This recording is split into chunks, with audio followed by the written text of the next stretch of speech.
Graças a paz, mais uma manhã neste quadro Café com Reflexão. Ontem ainda falei para vocês Romanos capítulo 7, né? De 14 até 25. Quero ler somente o versículo 25. Graças a Deus por Jesus Cristo, nosso Senhor, de maneira que eu, de mim mesmo, com a mente sou escravo da lei de Deus, mas segundo a carne, da lei do pecado. Como eu falei para vocês ainda ontem, a lei ela tem uma função de evidenciar o pecado, de pôr o pecado em alto relevo, de destacar o relevo. Agora, por que a lei tem esta função? De trazer a consciência de que o homem é pecador. E o homem trazendo a consciência do pecado e percebendo o fardo do pecado, a impraticabilidade da lei, a lei é impraticável, né?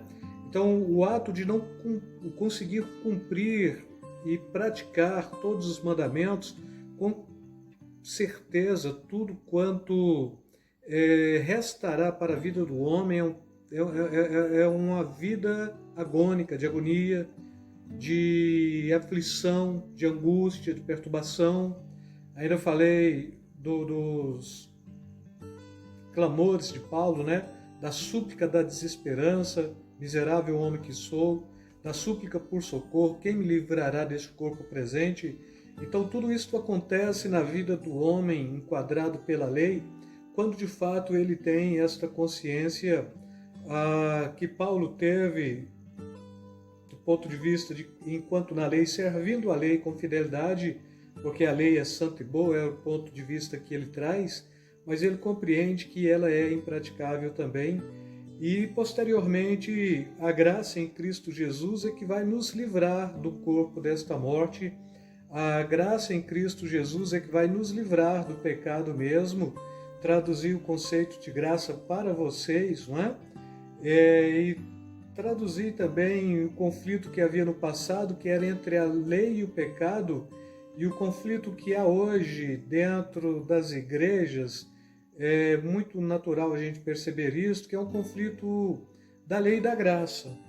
É natural que isto surja assim, porque a graça que justifica o pecador justifica pela fé, enquanto a lei que tenta justificar o pecador, ela justifica em cima de 603 mandamentos. Então fica alguma coisa totalmente impraticável. E como eu ainda falei para vocês ontem, há um antagonismo muito grande, um princípio que leva sempre para o oposto, não é? A gente sempre vai estar trabalhando esta questãozinha destes princípios opostos que mostra a velha aliança e a nova aliança, mostra a velha aliança em Adão e em Moisés posteriormente, mas mostrando que este homem é carnal ainda, mostra a nova aliança em Cristo Jesus e mostra que esse homem é espiritual. E a proposta é você que faz, é estar debaixo da graça e poder reconhecer a nossa dependência da obra de Cristo para a salvação e assim ser justificado, ou estar debaixo da lei e ser condenado, porque tudo que a lei faz é apontar o seu erro, é acentuar o seu pecado. A lei, ela acentua o pecado e Jesus, ele pega o acentuar do pecado da lei para poder mostrar, sim, isso aqui era tudo pecado seu, mas eu vou redimir, ou eu redimi na cruz do Calvário, eu lavei todos os seus pecados, eu te purifiquei, eu te restaurei. Então Jesus nos perdoou todos os pecados mesmo. E a conclusão, irmãos, ainda depende de cada um de nós, a nossa produção de frutos. E aqui você não tem que produzir frutos como um homem natural, você tem que produzir frutos como um homem espiritual. Você não tem que produzir frutos segundo aquilo que a lei cobre, mas você tem que produzir frutos segundo aquilo que a graça cobre.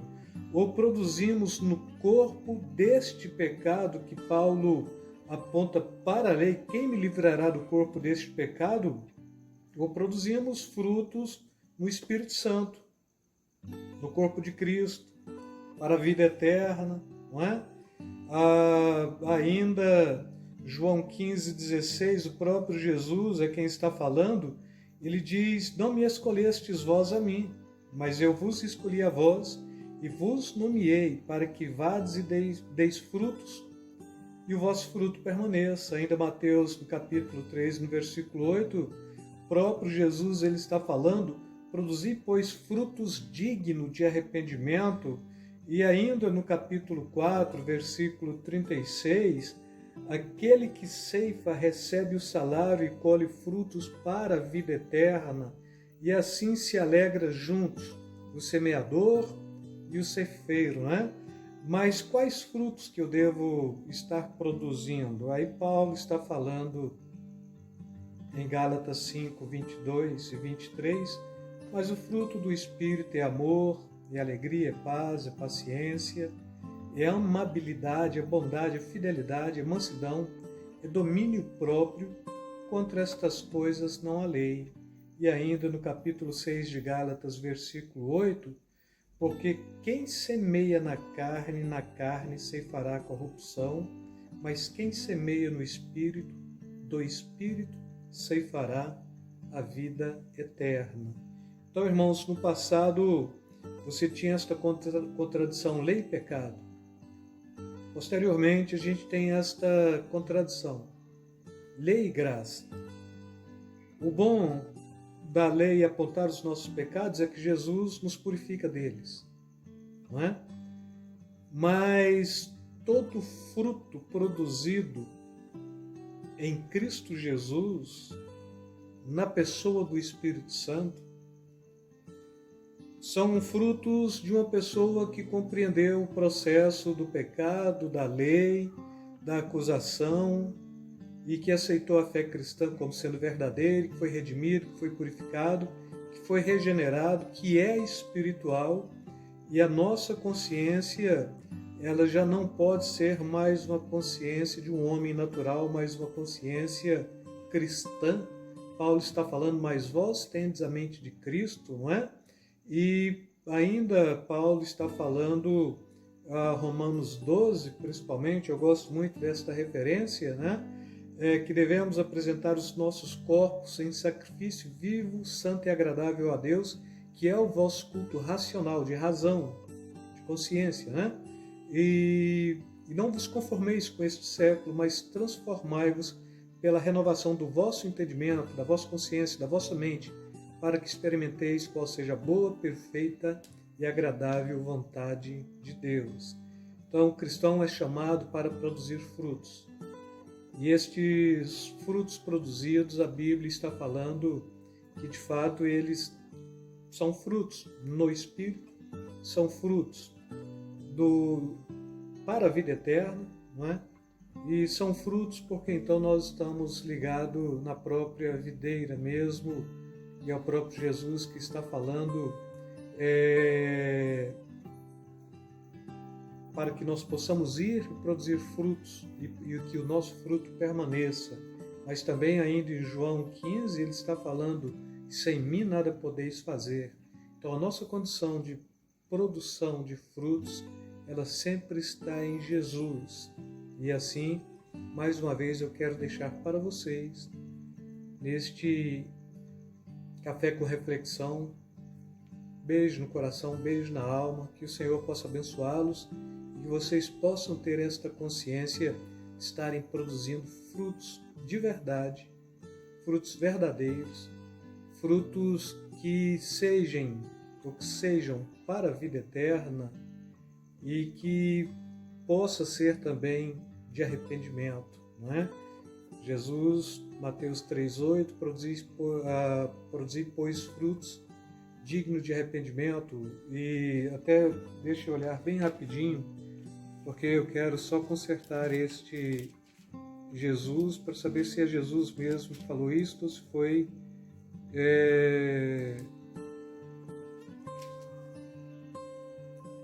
João Batista, né? Vendo ele, porém, muitos fariseus e saduceus vinham ao batismo, disse: raça de víboras, né? Então é o próprio João Batista que está propondo produzir frutos dignos de arrependimento. E com isto eu quero deixar para vocês esta reflexão para edificação espiritual de vocês. Compartilhe, deixe seu joinha, né? Inscreva no canal, comente, porque a gente vai ter um norte em cima do comentário de vocês. Deus os abençoe mais uma vez.